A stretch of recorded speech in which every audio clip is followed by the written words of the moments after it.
Alright my friends, welcome back to Frogboy X1 Gaming. I want to talk about AMD today, specifically, just because we're seeing a lot of stuff. I literally just got onto YouTube and saw Daniel Owens posting up a video about something like AMD in terminal decline or something like that, and I can kind of see the sentiment, especially after, listening to AMD earlier this month or something, or a few days ago, talking about being down, the AMD Radeon graphics division being down like 48% or whatever.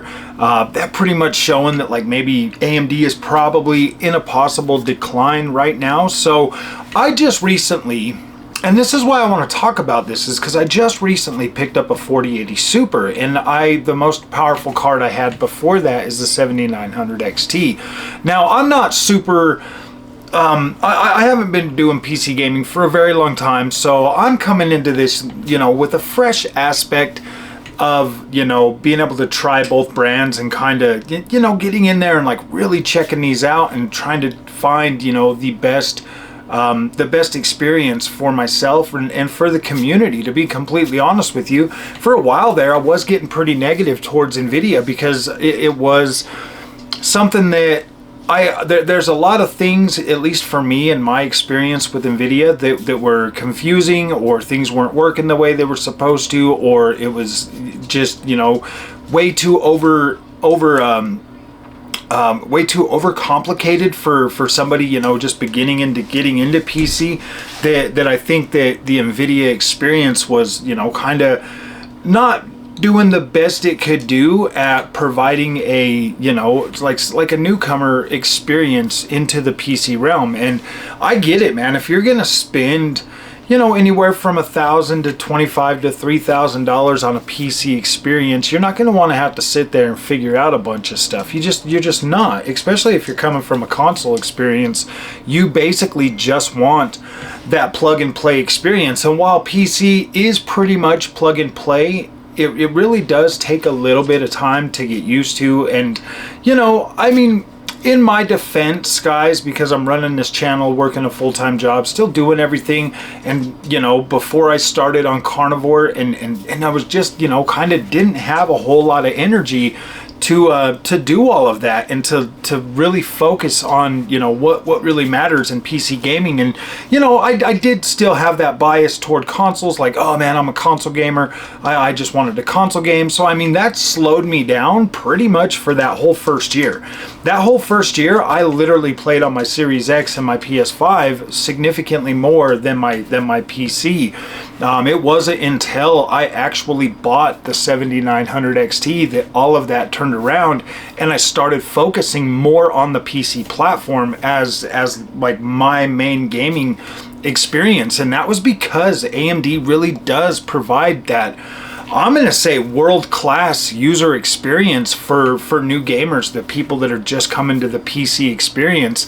The Adrenaline software is built so well, and it's so easy to understand that it really does help you get in there and play around with things and be more inclined to adjust settings and see what other things do. It's got, a really good way of, showing you, or at least telling you, or explaining to you what each individual setting will do, how it's going to affect your gameplay, how it's going to lead to, giving you the confidence you need to get in there and experience PC gaming for more of what it has to offer. Now, your console experience, my friends, is pretty cut and dry. You plug, you play, you have fun, you have all of the settings and systems that are in there that are designed specifically to help you play games and do that. But PC is a bit more complicated. There's a lot more that goes into it, and it literally unlocks that full freedom for you to fully try to min-max the best experience you can get for your games. Now, I've played around. I've played around with 4K. I've played around with 1440p.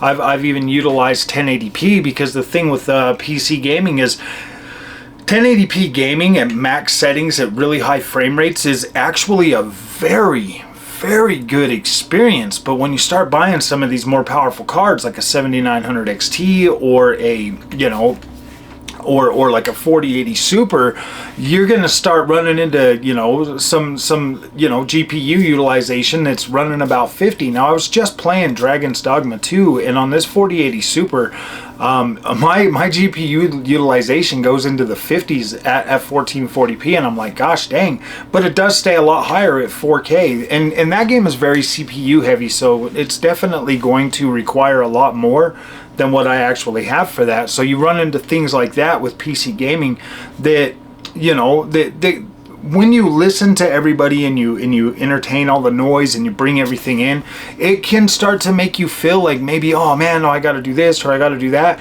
When you turn the frame rate counter off, if the gameplay feels smooth, just go with it, just experience that, just have fun with that. You know, if you can get a good enough experience to where you're like, okay, this feels comfortable.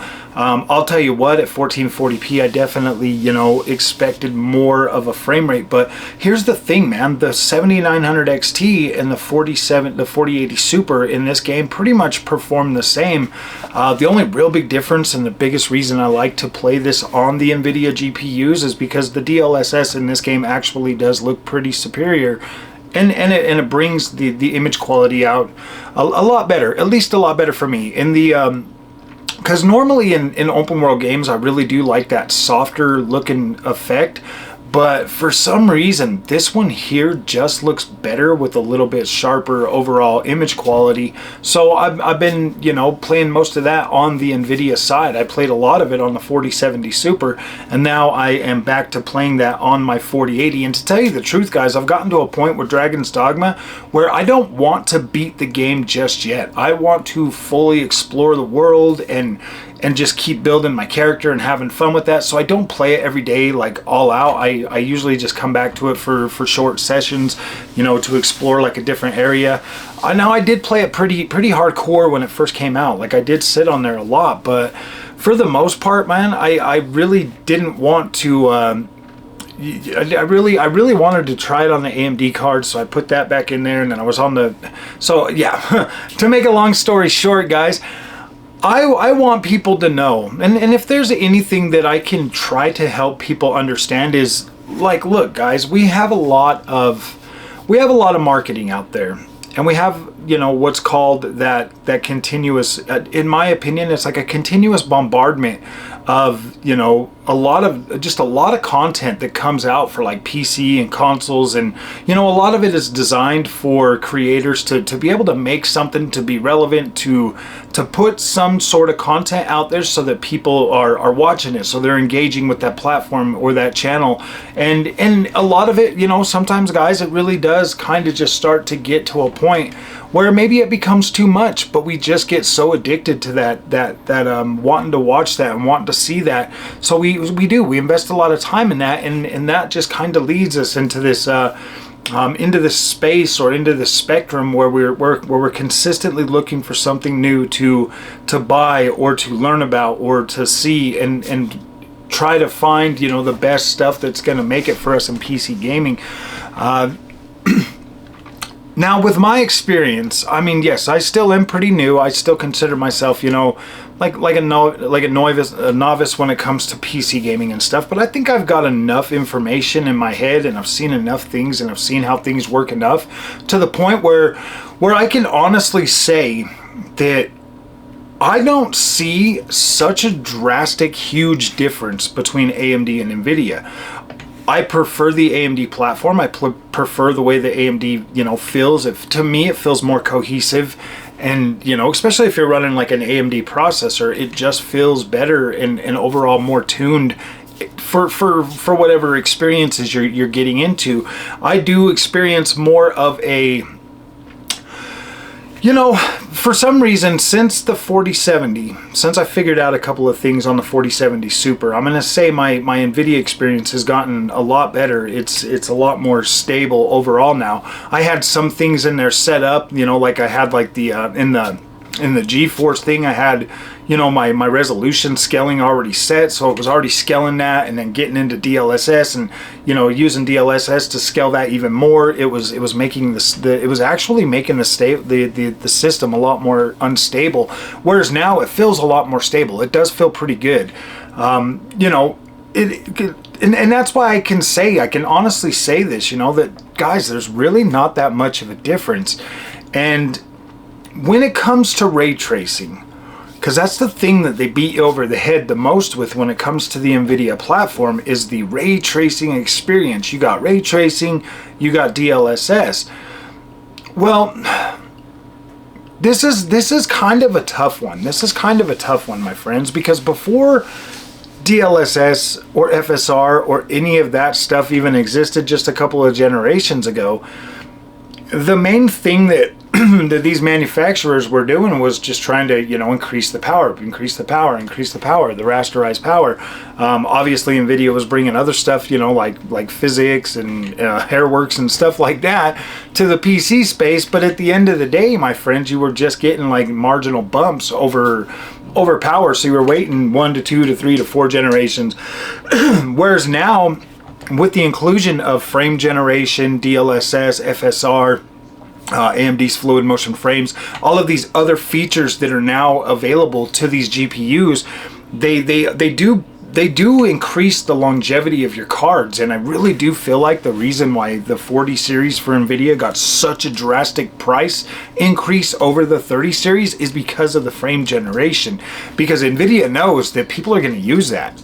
And it's going to increase the longevity of their cards. And I've been utilizing it, my friends. I've been using this technology on a lot of games lately to really, you know, to really flush out the experience and to really see how this new feature works for across these cards.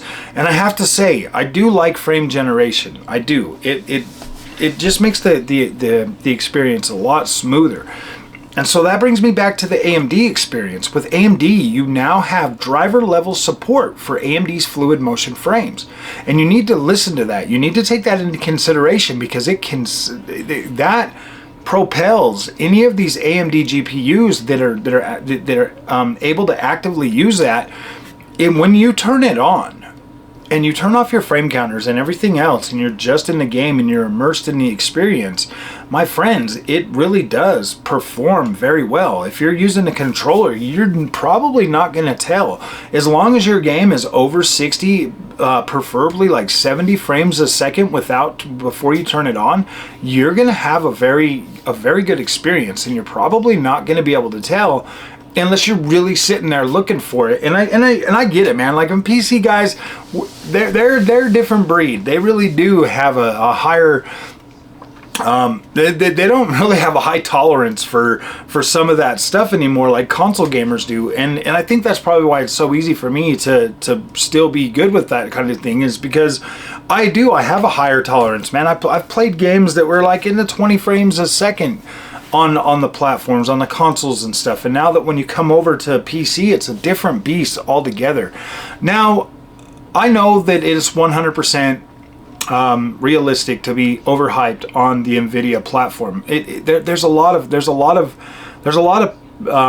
marketing and a lot of people pushing that brand and stuff like that. And I don't think that people talk about AMD enough to the point where, you know, most people don't even buy it or don't even see it as a viable option. At least I know I really didn't at first. Like when I first started the PC thing, my whole mindset was NVIDIA.